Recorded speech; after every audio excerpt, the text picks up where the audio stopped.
الحمد لله نحمده ونستعينه ونستغفره ونعوذ بالله من شرور أنفسنا ومن سيئات أعمالنا. من يهده الله فلا مضل له ومن يضلل فلا هادي له. وأشهد أن لا إله إلا الله وحده لا شريك له، وأشهد أن محمدًا عبده ورسوله. أما بعد، فإن خير الحديث كتاب الله، وخير الهدي هدي محمد صلى الله عليه وسلم، وشر الأمور محدثاتها، وكل محدثة بدعة، وكل بدعة ضلالة، وكل ضلالة في النار. يا أيها الذين آمنوا اتقوا الله حق تقاته ولا تموتن إلا وأنتم مسلمون. يا أيها الناس اتقوا ربكم الذي خلقكم من نفس واحدة وخلق منها زوجها وبث منهما رجالا كثيرا ونساء. واتقوا الله الذي تساءلون به والأرحام، إن الله كان عليكم رقيبا. يا أيها الذين آمنوا اتقوا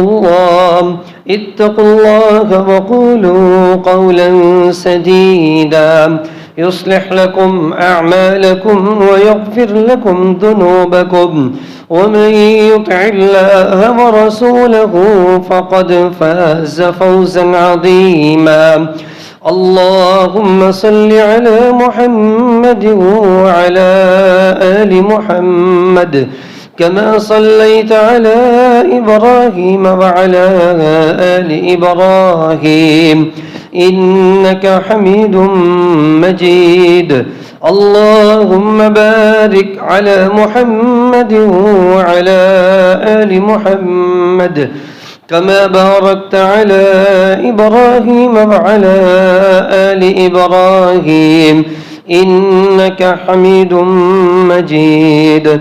رب اشرح لي صدري ويسر لي أمري واحلل عقدة من لساني يفقه قولي. رب يسر ولا تعسر وتمم بالخير. أعوذ بالله السميع العليم من الشيطان الرجيم، من همزه ونفخه ونفثه. بسم الله الرحمن الرحيم. إن الله يحب الذين يقاتلون في سبيله صفا كأنهم بنيان مرصوص.